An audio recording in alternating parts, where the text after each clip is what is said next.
అందరికీ నమస్తే.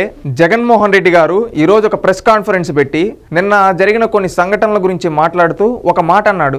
అది చూస్తే ఇతను రాజకీయ నాయకుడిగా ఉండడానికి అర్హత లేదు అని రాష్ట్ర ప్రజలందరూ అంటున్నారు. ఒక్కసారి విందాం ఇతను ఏమంటున్నాడు.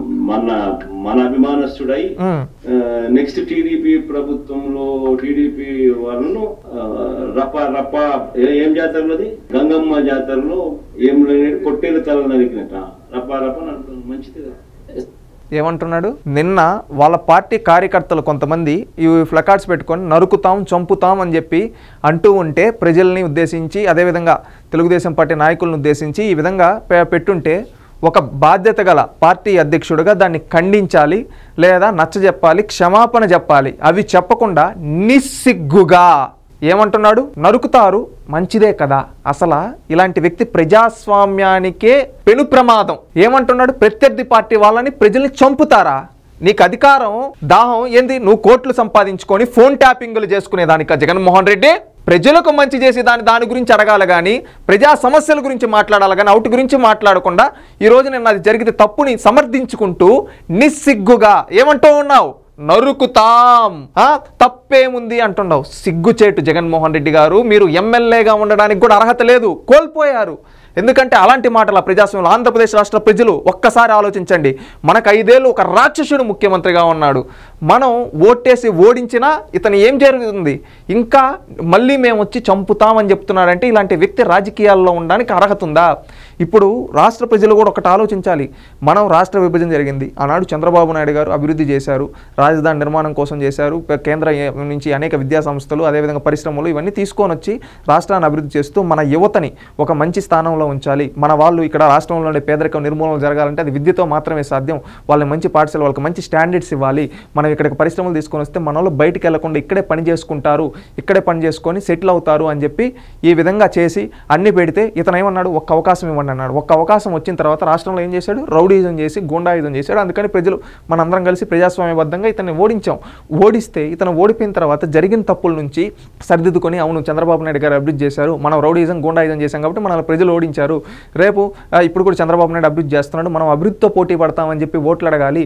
అంతేగాని ఈ విధంగా రౌడీజం చేయకూడదు అని చెప్పి తెలుసుకోకుండా ఇంకా ఏమంటా ఉన్నాడు, అవును నరుకుతాం చంపుతాం ఇలాగని అంటే నేరస్తుల్ని ప్రోత్సహిస్తూ ఇతను ఏం మెసేజ్ ఇస్తున్నాడు? ఇలాంటి వ్యక్తి రాజకీయాల్లో ఉన్నాను కనుక ఇతను ప్రజాస్వామ్యానికే పెను ప్రమాదం. చంద్రబాబు నాయుడు గారు ఇతని పైన లీగల్గా యాక్షన్ తీసుకోవాలి. ఎందుకంటే ఓపెన్గా స్టేట్మెంట్ ఇస్తున్నాడు, నరుకుతాం చంపుతామని. ఎవరు నరుకుతారు? ఎవరు? ఒకరిని చంపే అధికారం నీకు ఎవరిచ్చారు? ఒకరిని ప్రాణాలు తీసే అధికారం నీకు ఎవరిచ్చారయ్యా? ఇతనికి ఏమంటే మన దృష్టిలో నరకడం చంపడం అంటే తప్పవచ్చు, కానీ ఈయనకి తప్పు కాకపోవచ్చు. ఎందుకంటే గతంలో వాళ్ళ సొంత చిన్నానని తన పక్క నుండి అవినాష్ రెడ్డి హస్తం ఉంటేనే పక్కన పెట్టుకొని అవినాష్ పిల్లోడు ఏదో తెలుసో తెలియకో అన్నట్టు మాట్లాడుతూ ఎవరైతే వాళ్ళ కూతురు సునీత గారు ఉన్నారో ఆమె పైనే క్యారెక్టర్ అసాసినేషన్ చేశాడు. అంతకుముందు ఎలక్షన్లో వీళ్ళే చంపించి నాటకాలు ఏ విధంగా ఆడాడు. చంద్రబాబు నాయుడు గారిపై నారాసుర రక్త చరిత్ర అని చెప్పి ఆర్టికల్ వేయించి రాజకీయంగా లబ్ధి పొందాడు ఈ జగన్మోహన్ రెడ్డి. అంటే ఇతను ఏం చేస్తున్నాడు, రాజకీయం అనే ముసుగును దొడుక్కొని ఒక నేర చరిత్ర గల వ్యక్తుల్ని ప్రోత్సహిస్తూ ఉన్నాడు. నేరస్తుల్ని, సమాజంలో నేరస్తుల్ని, గంజాయి బ్యాచ్ని, అదే బ్లేడ్ బ్యాచ్ని ప్రోత్సహిస్తూ ఉన్నాడు ఈ జగన్మోహన్ రెడ్డి. ఓపెన్గా ఒక నాయకుడు అనేవాడు ఎవడన్నా తప్పు చేస్తే హెచ్చరించాలి, కానీ ఆ నాయకుడే తప్పు చెయ్యండి అని ప్రోత్సహిస్తున్నాడంటే ఇతనికి ఏ అర్హత ఉంది? ఒక్కసారి రాష్ట్రంలో ఉండే ప్రజలందరూ ఆలోచించాలి. ఇలాంటి వ్యక్తులు రాజకీయాల్లో ఉండడానికి అర్హత లేదు, కోల్పోయాడు. ఎమ్మెల్యేగా కూడా అర్హత లేదు. వీళ్ళ కుటుంబ చరిత్ర ఏంటి? గతంలో ఏదైనా మారుతారేమో అనుకుంటే మారడం. వీళ్ళ తాత రాజారెడ్డి గారు ఏం చేసేవాళ్ళు, బ్రిటిష్ వాళ్ళకి బీఫ్ కాంట్రాక్టర్గా పనిచేశారు. వీళ్ళ నాన్న రాజశేఖర్ రెడ్డి గారు ఆ రోజు ముఖ్యమంత్రి పదవి కోసం డైరెక్ట్గా హైదరాబాద్లో మత కల్లోహాలు లేచుకుంటే ఎంతోమంది ప్రాణాలు తీశారు. అది సాక్షాత్తు ఆనాడు ముఖ్యమంత్రిగా ఉన్న చెన్నారెడ్డి గారు చెప్పారు. ఆ తర్వాత దేశం గర్వించదగ్గ ప్రధాని పివి నరసింహారావు గారి సభలో వీళ్ళ తండ్రి చెప్పులేపిచ్చాడు.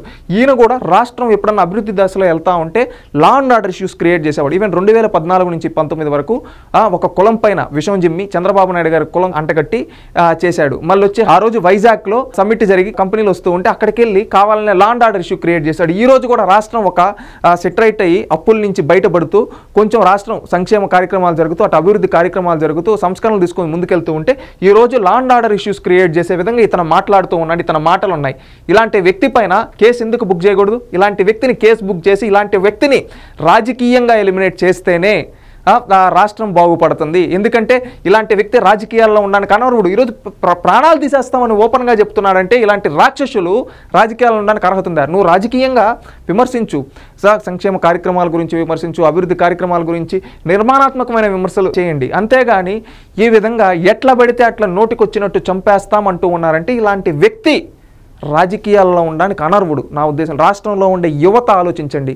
మీ చేత కంప్యూటర్లో పట్టించి మీరు ఒక మంచి సంపాదన వచ్చి మీ కుటుంబాన్ని బాగు చేసి చూపించే నాయకుడు కావాలా? మీ చేత కత్తులు పట్టించి మీకు గంజాయి అలవాటు చేసి మీ జీవితాలు నిర్వీర్యం చేసే నాయకుడు కావాలా? ఒక్కసారి ఆలోచించండి. ఇప్పుడు జగన్మోహన్ రెడ్డికి సమర్థించే వాళ్ళు కూడా ఒక్కసారి ఇలాంటి మాటలు మాట్లాడేది ప్రజాస్వామ్యంలో ఒక్కసారి ఆలోచించండి. ఈ వ్యక్తే అధికారంలో రేపు వైఎస్ఆర్సీపీ వాళ్ళకన్నా సొంత చిన్నాన్న చావునే రాజకీయంగా వాడుకుని చంపినోని పక్కన పెట్టుకున్నాడు.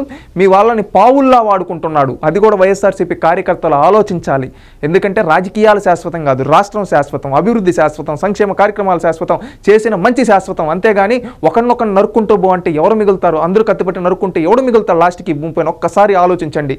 ఇలాంటి వ్యక్తిని రాజకీయాల నుంచి మనం తరిమి కొడితేనే రాజకీయాలు బాగుపడతాయి, రాష్ట్రం బాగుపడుతుంది. ఇలాంటి వ్యక్తి రాజకీయాల్లో ఉన్నన్ని రోజులు ఈ విధంగా రాజకీయం అనే ముసుగును దొడుక్కొని నేరస్తులకు అండగా నిలబడుతూ అదేవిధంగా సమాజంలో law and order issue create సమాజాన్ని పొల్యూట్ చేస్తున్నారని నా ఉద్దేశం. ఇది ప్రతి ఒక్కరు గ్రహించండి. ఇలాంటి వ్యక్తిని రాజకీయంగా భూస్థాపితం చేద్దాం.